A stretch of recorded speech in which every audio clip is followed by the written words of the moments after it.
नमस्कार दोस्तों, मैं सरोज राणा। आज की हमारी कहानी उत्तर प्रदेश के कौशाम्बी जिले की है। तो चलिए जानते हैं इस वीडियो में इस केस के बारे में। ये बात साल 2025 की है। कौशाम्बी जिले के काजू नाम के एक गांव में रात के लगभग 9 बजे का समय था। गांव के ज्यादातर लोग अपने अपने घरों के अंदर थे और रोज की तरह आराम कर रहे थे। उसी समय सनी नाम का एक आदमी कुल्हाड़ी पकड़कर तेजी से चलता हुआ सत्यजीत के घर की ओर बढ़ा। वह काफी गुस्से में था और रास्ते में ही गाली गलौज करता जा रहा था। जैसे ही सत्यजीत के घर के पास पहुंचा, जोर जोर से दरवाजे को पीटने लगा। सनी को घर से निकलता देख उसकी मां शांति देवी और उसका छोटा भाई श्रवण कुमार भी कंडासा लेकर उसके पीछे पीछे सत्यजीत के घर पहुंच गए। जैसे ही सत्यजीत के भाई सरबजीत ने दरवाजा खोला, तीनों ने मिलकर उस पर हमला कर दिया। जब सरबजीत की मां संगीता देवी उसे बचाने आईं, तो तीनों ने उन्हें भी बुरी तरह पीटा। दोनों गंभीर रूप से घायल हो गए। दोनों को बुरी तरह लहूलुहान करने के बाद तीनों सत्यजीत को खोजने लगे, लेकिन गांव के लोगों का शोर सुनकर वे भाग गए। इस पूरे मामले की खबर ग्राम प्रधान समीर को दी गई। उन्होंने तुरंत यह जानकारी चरवा थाने की पुलिस को दी। जैसे ही पुलिस को सूचना मिली, SHO Jagdish Singh police team के साथ गांव काजू पहुंच गए। मौके पर पहुंचते ही पुलिस ने घायल सरबजीत और संगीता को एम्बुलेंस के जरिए तुरंत जिला अस्पताल भिजवाया। वहां पहुंचते ही डॉक्टरों ने सरबजीत को मृत घोषित कर दिया। वहीं संगीता देवी ने इलाज के दौरान 2 घंटे बाद दम तोड़ दिया। संगीता देवी के पति संगमलाल दिवाकर उस समय मुंबई में टैक्सी चलाते थे। जब उन्हें इस घटना की जानकारी मिली, तो वे अगले दिन सुबह फ्लाइट से प्रयागराज पहुंचे। घर में 2 लोगों की मौत देखकर वे फूट फूट कर रो पड़े। घर की बाकी महिलाएं भी रो रो कर बेहाल थीं। डॉक्टरों द्वारा मौत की पुष्टि होते ही पुलिस ने दोनों शवों को पोस्टमार्टम के लिए भेज दिया। इसके बाद पुलिस ने गांव पहुंचकर पूरे मामले की जानकारी इकट्ठा की। संगीता देवी के छोटे बेटे सत्यजीत की ओर से थाना चरवा में आईपीसी की धारा 302, 304, 323, 452, 504, 506 के तहत मुकदमा दर्ज कराया गया। घटना की सूचना मिलते ही एएसपी राजेश कुमार सिंह और एएसपी ब्रिजेश कुमार श्रीवास्तव भी गांव पहुंचे। वहां पीड़ित परिवार से मिलकर घटना की पूरी जानकारी ली गई और गांव की स्थिति को देखते हुए वहां पुलिस बल की तैनाती कर दी गई। इस केस में आरोपियों की गिरफ्तारी के लिए एसपी ब्रिजेश कुमार सिंह ने सीओ राजेश कुमार के नेतृत्व में 4 अलग-अलग पुलिस टीमों का गठन किया था। हालांकि इस पूरे मामले में पुलिस की ओर से भारी लापरवाही भी सामने आई थी। पीड़ित परिवार की शिकायत पर एसपी ने कार्रवाई करते हुए लापरवाही बरतने के आरोप में एसएचओ जगदीश कुमार, चौकी प्रभारी और बीट ड्यूटी पर तैनात एक सिपाही को तत्काल प्रभाव से सस्पेंड कर दिया। इस घटना के एक आरोपी श्रवण कुमार को पुलिस ने उसी रात हिरासत में ले लिया था और उससे सख्ती से पूछताछ की गई। इस हत्याकांड का मुख्य आरोपी सनी वारदात के बाद मौके से फरार हो गया था। पुलिस को शक था कि वह ट्रेन से किसी दूर जगह भाग सकता है।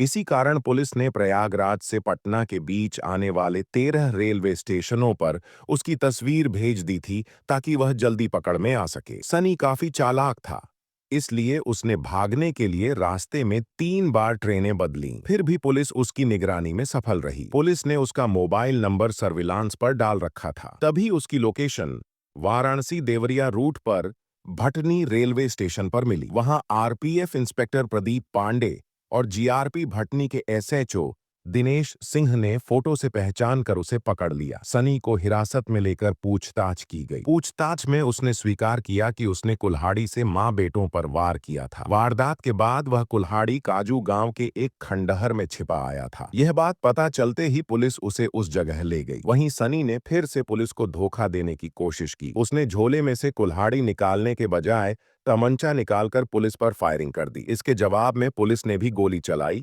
जो उसके बाएं पैर में लगी, जिससे उसे गहरा जख्म हो गया। इसके बाद पुलिस उसे इलाज के लिए मेडिकल कॉलेज ले गई, जहां उसका उपचार चल रहा था।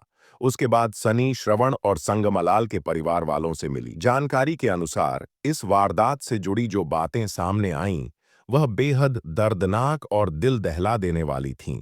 यह पूरी घटना उत्तर प्रदेश के कौशाम्बी जिले के अंतर्गत आने वाले काजू गांव की है। इसी गांव में संगमलाल दिवाकर का परिवार रहता था। संगमलाल का परिवार छोटा था। वह मुंबई में टैक्सी चलाते थे। उनका बड़ा बेटा सरबजीत उर्फ भी मुंबई में ही रहकर फर्नीचर का काम करता था। उनकी पत्नी संगीता अपने 16 साल के बेटे आशीष उर्फ सत्यजीत और 10 साल की बेटी के साथ गांव में ही रहती थी। संगमलाल का गांव आना जाना बहुत कम होता था, लेकिन सरबजीत कभी कभी 1-2 महीने में गांव जरूर आता था। सत्यजीत गांव में ही रहकर मजदूरी का काम करता था। सरबजीत कई बार उसे मुंबई ले जाने के लिए सोचता था, लेकिन माँ और बहन को गांव में अकेला छोड़ना नहीं चाहता था। इसलिए सत्यजीत गांव में रहकर मजदूरी करता था और खाली समय में इधर-उधर घूमता रहता था। संगमलाल के घर के पास ही संतोष सरोज का मकान था। संतोष सरोज के पास गांव में थोड़ी सी खेती योग्य जमीन थी और उनका परिवार भी छोटा ही था। संतोष सरोज का बड़ा बेटा सनी सरोज पटना में रहकर अपने पापा संतोष सरोज के साथ ही काम करता था, जबकि छोटा बेटा श्रवण सरोज गांव में ही अपनी मां और बहन रागिनी के साथ रहकर अपना जीवन बिता रहा था। यहाँ जिस लड़की को रागिनी कहा गया है, उसकी असली पहचान और उसकी निजता को छुपाने के लिए नाम को बदल दिया गया है।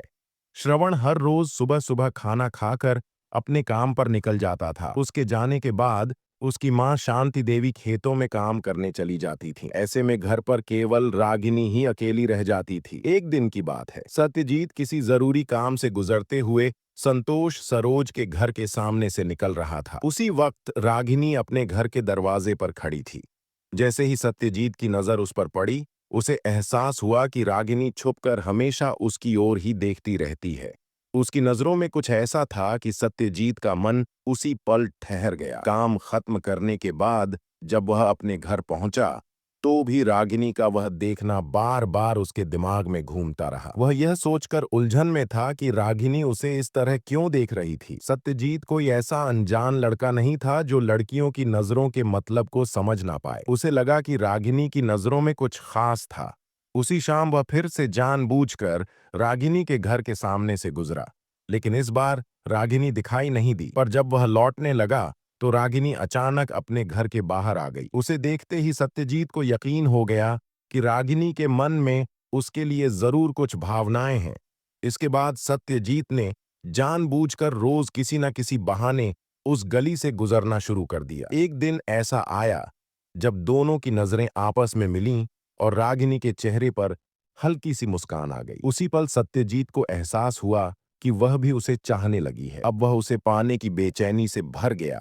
धीरे धीरे दोनों की चाहत मोहब्बत में बदल गई और वे एक दूसरे के दीवाने बन गए। हालांकि वे दोनों जानते थे कि यह रास्ता आसान नहीं है और शायद मंजिल तक न पहुंचे, फिर भी उन्होंने एक दूसरे का साथ पकड़ लिया। कुछ ही समय में उनका प्रेम संबंध शुरू हो गया और दोनों छुपकर मिलने लगे। समय बीतता गया और उनका प्यार और भी गहरा होता गया। शुरुआत में उन्होंने पूरी कोशिश की कि किसी को इस बारे में खबर ना लगे, लेकिन एक दिन ऐसा आ ही गया जब गांव वालों को उनके प्यार की भनक लग गई। गांव में यह बातें फैलने लगीं और फिर उनके घर वालों तक भी यह चर्चा पहुंच गई। सबसे पहले यह बात रागिनी की मां शांति देवी को मालूम हुई। जैसे ही उन्हें शक हुआ, उन्होंने रागिनी को प्यार से समझाया। मां की बात सुनकर रागिनी चुप हो गई और सफाई देते हुए कहने लगी कि गांव वाले उसे झूठा बदनाम कर रहे हैं और सत्यजीत से उसका ऐसा कोई रिश्ता नहीं है। यह बात जब सत्यजीत को पता चली, तो उसने कुछ दिन तक उस गली से जाना बंद कर दिया। कुछ समय के लिए मामला शांत हो गया, लेकिन कुछ दिनों के बाद सत्यजीत फिर से उसी गली में घूमने लगा और रागिनी को देखने के बहाने ढूंढने लगा। रागिनी का बड़ा भाई सनी सरोज, जो पटना में रहता था, बहुत कम ही गांव आता था।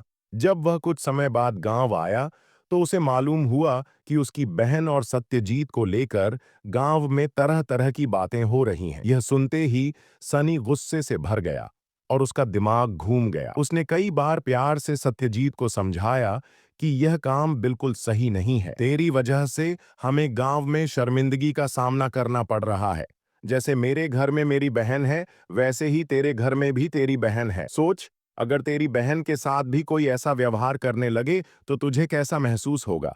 इसीलिए तेरे लिए बेहतर यही है कि मेरी बहन से दूर ही रहो। सनी की चेतावनी सुनकर सत्यजीत उस समय चुपचाप वहां से खिसक गया। उसके बाद वह कई दिनों तक बाहर भी नहीं निकला। फिर सनी ने अपनी बहन को भी डांटा फटकारा। कुछ दिन गांव में रहकर सनी फिर से पटना चला गया।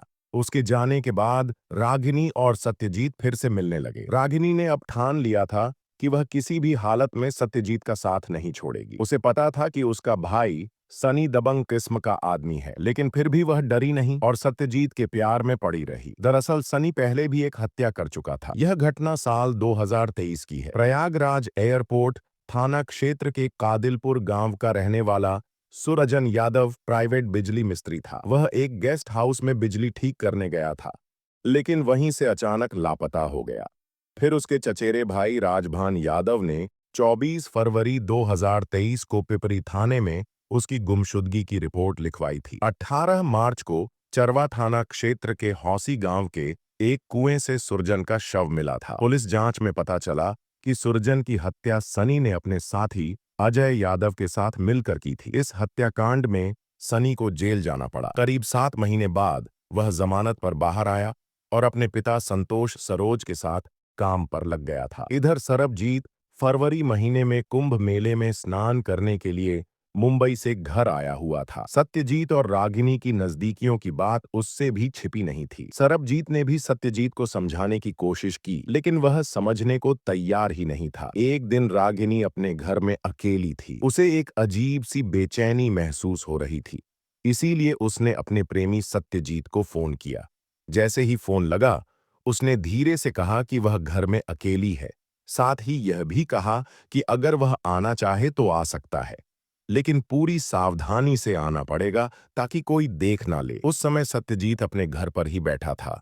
रागिनी से बात होते ही वह तुरंत घर से निकल पड़ा। उसने इधर उधर देखा और पूरी सतर्कता बरतते हुए चुपचाप रागिनी के घर के अंदर दाखिल हो गया। सत्यजीत को घर में देखकर रागिनी को थोड़ी घबराहट तो हुई, लेकिन उसका प्रेम इतना गहरा था कि वह डर को भूलकर मुस्कुराकर उसका स्वागत किया। रागिनी बोली, तुम बिन रहना बहुत मुश्किल हो गया है। हर पल तुम्हारी यादें दिल को चुभने लगती हैं। सत्यजीत भी उसी हालत में था। वह भी रागिनी की मोहब्बत में दीवाना था। वह रागिनी से बोला, मेरा भी हाल बिल्कुल तुम्हारे जैसा ही है। दोनों एक दूसरे में खोए हुए थे कि तभी रागिनी की नजर अचानक दरवाजे की तरफ गई। उसकी माँ शांति देवी घर की तरफ आ रही थी। उन्हें आते देख रागिनी डर से कांप उठी। वह झटपट वहां से निकलकर अंदर कमरे में चली गई। वह घबरा गई थी कि अब मम्मी के सामने क्या बहाना बनाएगी कि सत्यजीत उसके घर क्यों आया है। रागिनी के मन में कई बातें एक साथ चलने लगी। तभी मौका देखकर सत्यजीत चुपचाप वहां से निकल गया, लेकिन वह इतनी जल्दी में था कि अपनी चप्पलें पहनना भूल गया। वे चप्पलें रागिनी के कमरे के पास ही पड़ी रह गईं। अब सत्यजीत को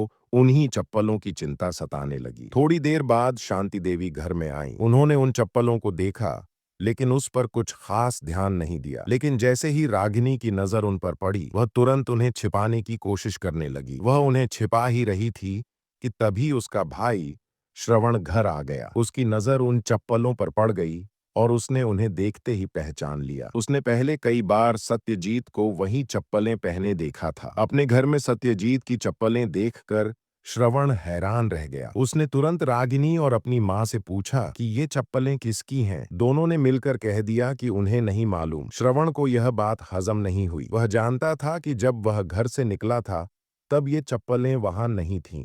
फिर उसके बाहर जाते ही वे कैसे आ गईं? तभी उसकी माँ ने भी बताया कि वह काफी देर से खेत पर थी। सारी बातों को जोड़कर श्रवण को यकीन हो गया कि कोई न कोई बात जरूर छिपाई जा रही है। उसने उन चप्पलों को उठाकर रख लिया और गांव की ओर निकल गया। गांव के रास्ते में चलते हुए उसे सामने से सत्यजीत आता दिखा। उसने ध्यान से उसके पैरों की तरफ देखा। इस बार उसने दूसरी चप्पलें पहन रखी थीं। यह देखकर श्रवण का शक और पक्का हो गया कि जरूर वह उसकी गैर मौजूदगी में घर आया था। वैसे भी उसे पहले ही पता था कि रागिनी और सत्यजीत के बीच कुछ चल रहा है। अब उसके शक को मजबूती मिल गई थी, लेकिन उसने अब भी कुछ कहा नहीं और सारी बात को अपने मन में ही रख लिया। अगली सुबह सत्यजीत अपने बड़े भाई सरबजीत को साथ लेकर अपनी चप्पलें लेने रागिनी के घर पहुंच गया। उस समय घर में केवल रागिनी और उसकी माँ शांति मौजूद थीं। जब सत्यजीत ने अपनी चप्पलें मांगी तो रागिनी ने उन्हें देने से साफ इनकार कर दिया। उसी समय घर में श्रवण भी आ पहुंचा।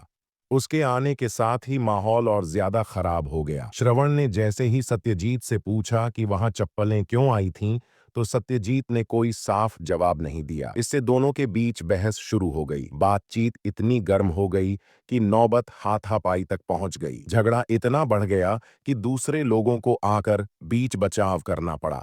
उसके बाद यह विवाद का मामला पंचायत तक पहुंच गया। ग्राम प्रधान ने दोनों पक्षों को समझाकर घर भेज दिया, लेकिन सनी की मां शांति देवी को यह फैसला मंजूर नहीं था, इसलिए वे इस मामले को लेकर थाने पहुंच गईं। शांति देवी ने थाने में सत्यजीत के खिलाफ रागिनी से छेड़छाड़ की लिखित शिकायत दे दी, लेकिन पुलिस ने इस झगड़े को ज्यादा गंभीरता से नहीं लिया। दोनों पक्षों को समझा बुझाकर घर भेज दिया गया, लेकिन श्रवण और उसकी मां को पुलिस की यह कार्यवाही बिल्कुल भी ठीक नहीं लगी। इस बात की जानकारी शांति देवी ने फोन पर अपने बड़े बेटे सनी को दी। यह सुनते ही सनी ने मन ही मन यह ठान लिया कि अब वह सत्यजीत को सबक जरूर सिखाएगा। उसे इस बात की बहुत ग्लानि हो रही थी कि गांव में उसकी बहन को लेकर तरह तरह की बातें हो रही हैं, जो वह सहन नहीं कर पा रहा था। सनी गुस्से में उसी रात पटना से गांव के लिए रवाना हो गया। रात में घर पहुंचने के बाद जब उसने पूरी घटना सुनी तो वह आग बबूला हो गया। फिर उसने अपने छोटे भाई श्रवण और मां शांति के साथ मिलकर संगम लाल के घर हमला बोल दिया। पुलिस ने सनी और श्रवण को गिरफ्तार कर जेल भेज दिया, जबकि शांति देवी इस रिपोर्ट के लिखे जाने तक फरार थी। पुलिस उसकी तलाश में लगी हुई थी। इस पूरे मामले का सबसे दुखद पहलू ये रहा कि प्रेम में उलझे सत्यजीत को खुद तो कुछ नहीं हुआ, लेकिन उसके कारण उसकी मां और भाई को सजा भुगतनी पड़ी। सत्यजीत के प्यार की वजह से संगमलाल का पूरा परिवार बर्बाद हो गया। एक ही घर में दो मौतें हुईं, जिससे दुखों का पहाड़ टूट पड़ा। वीडियो में बताई गई जानकारी केवल जानकारी देने के उद्देश्य से है। हम किसी भी अपराध को बढ़ावा नहीं देते। वीडियो पसंद आए तो लाइक करें, चैनल को सब्सक्राइब करें और बेल आइकन दबाएं ताकि हमारी अगली क्राइम स्टोरी आपसे ना छूटे। आप हमारी वीडियो कहां से देख रहे हैं, कृपया कमेंट करके जरूर बताएं।